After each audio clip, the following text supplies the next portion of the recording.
Hello everyone, Douglas Waltz, Old Man Comic Book Reviews. If you hear music in the background, the neighbors across the street have a mariachi band. It's awesome. So that's what that noise is. It's not noise, it's music. So there you go. Anyways, let's go to these. First up, issue 5 of Darkwing Duck. Darkwing Duck is written by Amanda Dibert, and Carlo Loro does the art for this. And this was fun. It was a bad guy, no good, I think. They had a couple of interesting little funny things in here, like the Darkwing Duck School for Getting Dangerous was rejected because people coddle their children. I thought that was funny. And there was another one in here. Hold on. The Liquidator's in it, which is kind of fun. Let's see. Where is it? It's worth the look, actually. So, of course, I probably missed it, which is distinctly possible. Yeah, I think I missed it. So, anyways, Fighting Dr. No Good. Good time. It's just like watching the cartoon. Part of me still kind of wants to find that. It's the best alliteration I had read in a while, to be fair. So it made me want to share it with all of you. Here we are. Because Launchpad asks him where they got the day pass, the day spa passes. He goes, "Oh, just one of my faithful fans who fawn festively at the feet of the fearless fowl who frightens fiends with flair." It's a lot of F's. So, good book. One of my other favorites, issue 16 of Jungle Comics.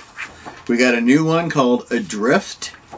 It says, conceived, let's just do it this way. Written by Mark Fenton, art by Jacob Egerin. And then the other was Zan of the Jungle, part 10. Queen of the Forbidden Plateau. Story and art by Giuseppe Pederol and Roberto Renzi. So Adrift is cool. It's this woman who is stuck on an island that she thinks is deserted.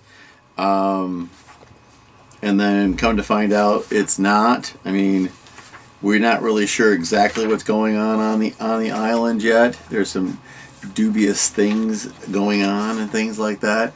Zan is still trying to get rid of the bad cannibals. He has no trouble killing cannibals. I think he kills like 4 just in this. And they're after the queen to stop him once and for all. He tries to save the white girl and her companion, this white fella that the natives want to eat. But then the fella is a bit of a backstabber. So we'll see how it goes. And it's a lot of fun. I love the Jungle Comics. They're just so much fun. Alright. Issue 5 of 6, apparently, of Nightclub. Mark Millar is our writer. Juan Ramirez is the artist. Our little vampires got caught by the one that turned the first one of them, Detective Nick Las Caras. And he's trying to raise an army to fight the original vampires. So now we found out exactly what's going on there. And it's interesting because things go south quickly. And it says to be concluded.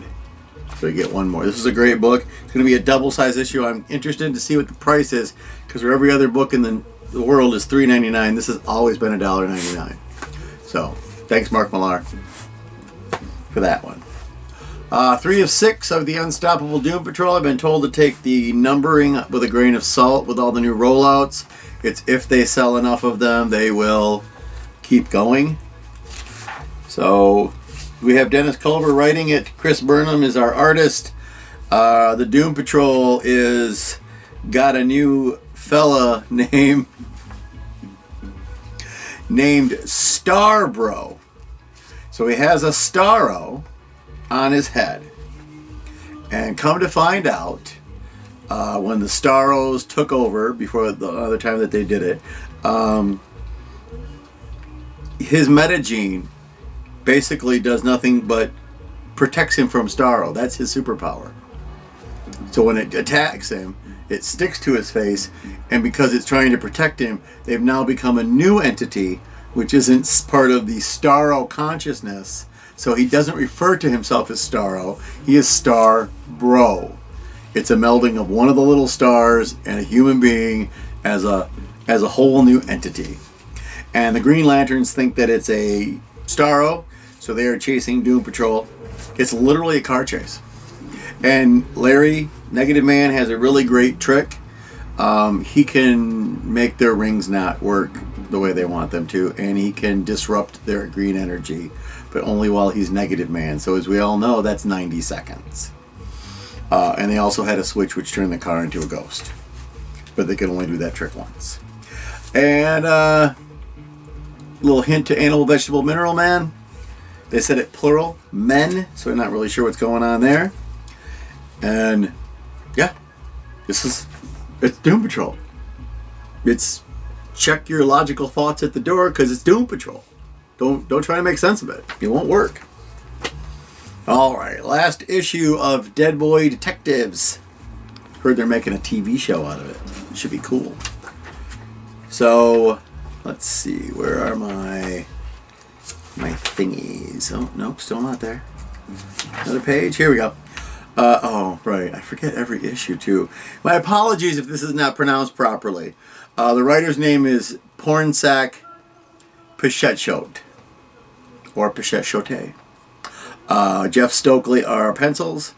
Craig Tailleffer and Jeff Stokely are the inks. Which, still not as bad as Pornsak, I guess. So, guy's daughter died, wanted her back. Unfortunately, in the process, he summoned those Indian ghosts where it's just the head comes off and it's got the organs floating around.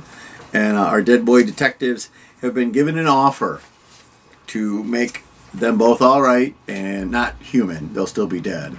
But they have to sacrifice all of the ghosts. So that's not going to work for them.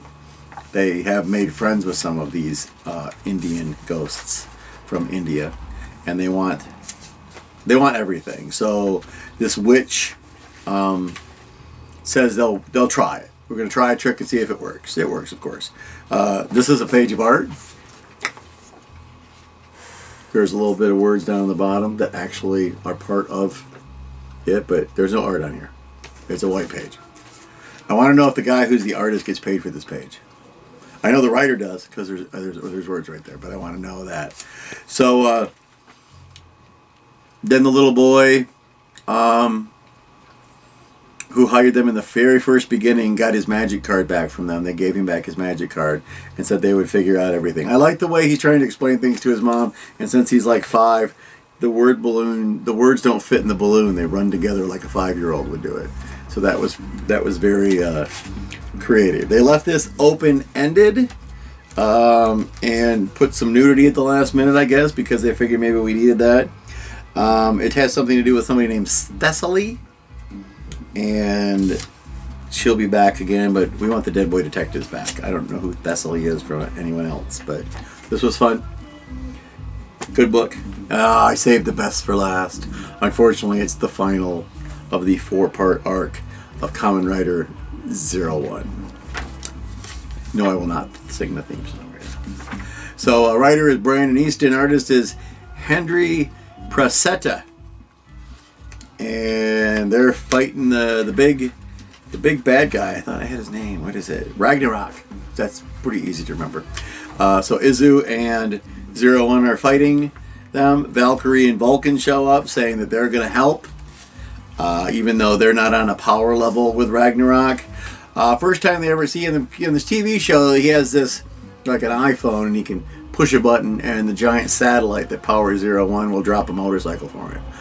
This time, Izu made it drop a motorcycle for each of them. Valkyrie, Vulcan, and 01 all got their own motorcycles, which was kind of neat.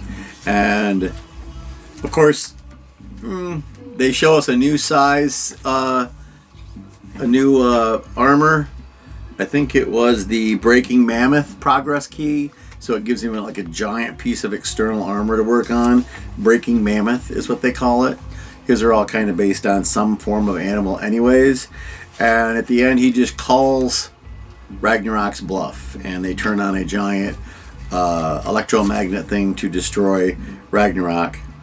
And everything is all happy, happy. And it ends with a terrible joke, because Naruto is a comedian. His joke, I'll just give it to you. How do you make a waterbed bouncier? You add spring water to it. So, the jokes are like that in the show too. My favorite one in the show is still the I love the universe. There's just so much space. And in the show also, Vulcan, the male Kamen Rider that works for the police force, has a awful sense of humor. So he has to hide away from the others while he is laughing his face off. It is awesome. We peeked ahead. Next week we only have 4 books, which is odd because we got all these. There was a couple I didn't read this week, and we had the double. We had to get all the extra covers of Kamen Rider 01. So Fiona and Sophie came over. It is Memorial Day weekend. I assume that's where the mariachi band comes in. It's Memorial Day weekend, so we went and had adventures, went on walks, we made bread, we made cookies, we had all sorts of fun. We ran around too much. We were exhausted. We're still a little exhausted. So, but yeah, had a good time.